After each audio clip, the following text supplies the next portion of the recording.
Good morning. Welcome to beautiful Post Falls, Idaho for the Idaho Workshop of Reimagining the Rural West, the chairman's initiative of WGA Chair and North Dakota Governor Doug Burgum.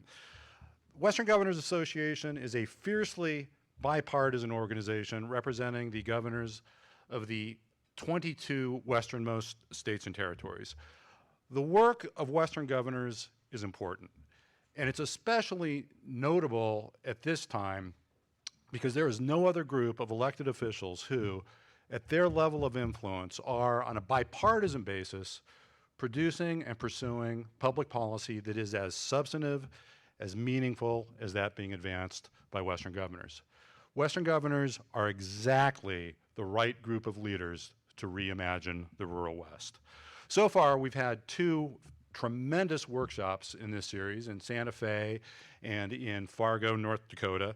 We've had three webinars, all of these sessions examining rural challenges and opportunities in quality of life, economic development, and infrastructure.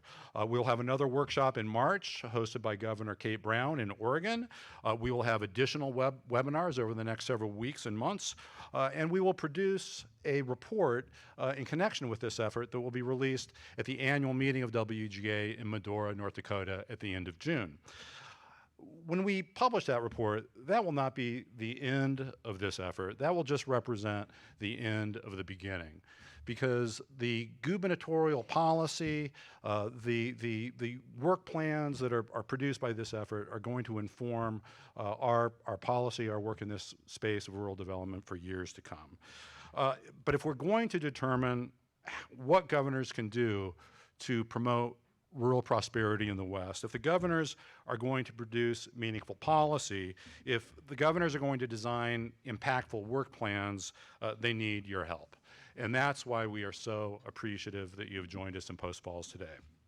We don't regard this workshop as just another conference, as another talk fest.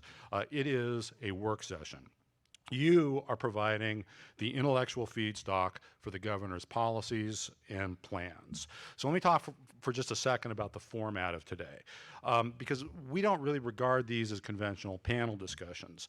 We regard everybody in this room as a panelist. There's a reason that we limit the size of the room and the number of attendees. We want it to be large enough to have a very robust discussion and to profile different points of view and to have a number of rich voices in the conversation, but we want it to be intimate enough that everyone can be heard and that we can have a real conversation.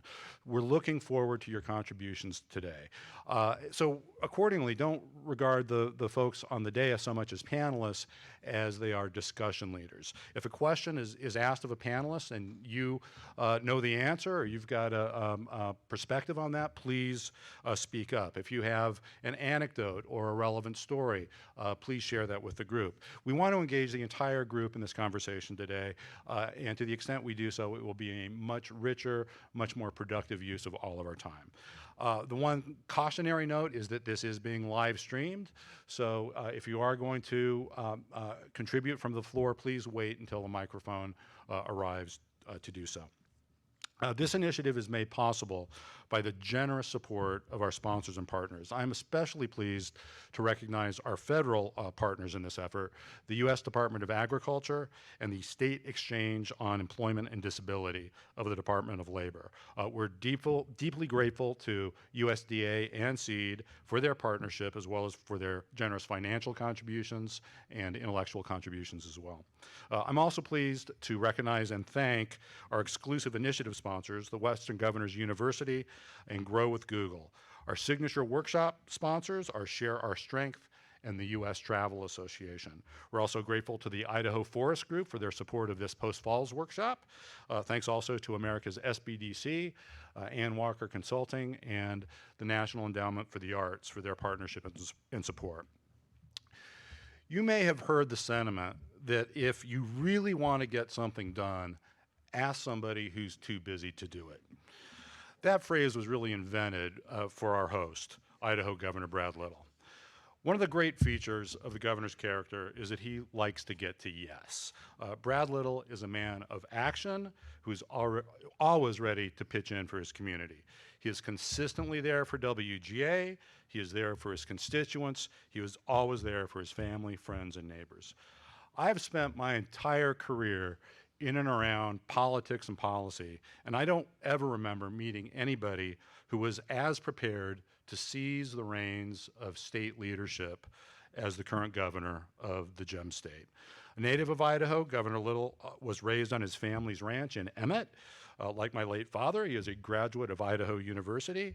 He was elected multiple times to serve in the state Senate and served as lieutenant governor of Idaho for 10 years before being elected governor in 2018. The governor also knows a couple of things about the rural West as a third-generation rancher and former president of the Idaho Wool Growers. And the governor is no stranger to WGA, having promoted the organization as lieutenant governor and immediately exercising leadership within the organization upon his election last fall.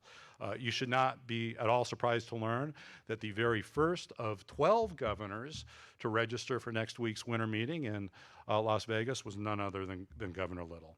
I am honored to introduce our host, the 33rd governor of the great state of Idaho, a great leader of WGA, the Honorable Brad Little.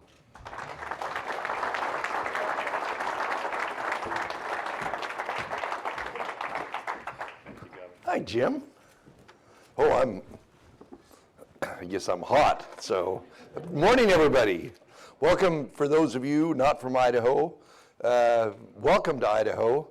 This is a glorious place in the shoulder season, we call it, in the tourism industry. This is part of the shoulder season. But you know, when I was asked to do this, and to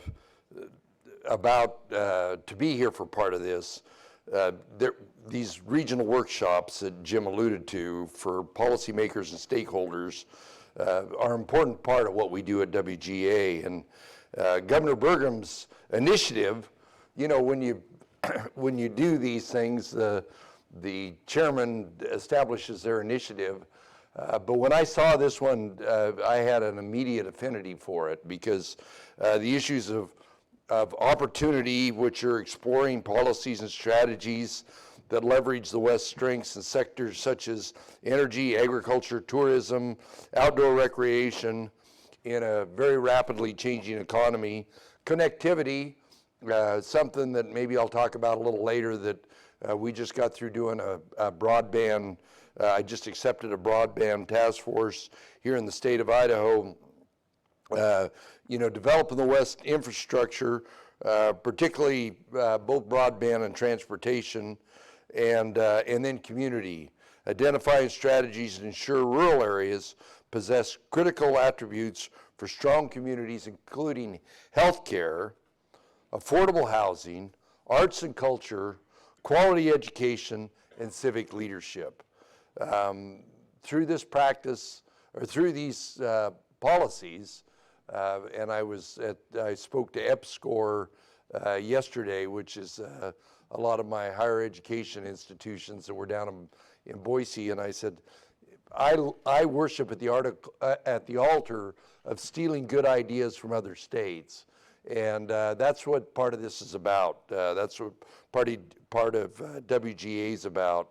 But we're going to start this conversation here in a minute. We've got a great panel, and the goal of this initiative is to share those stories about those communities in the rural West, and the opportunities that exist here, and how we can capitalize on these opportunities in this very rapidly changing thing. So thanks to Jim, Lauren Donito, and Kevin Moss for the work of putting this on, and it's an honor to be here to host this workshop to support Governor Burgum's initiative. So with that, are we ready to go on to the next one, or are we going to have a break?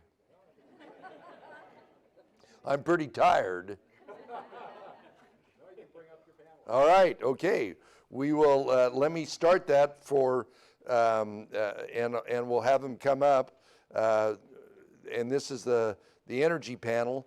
you want me to sit down or do you want me to stay?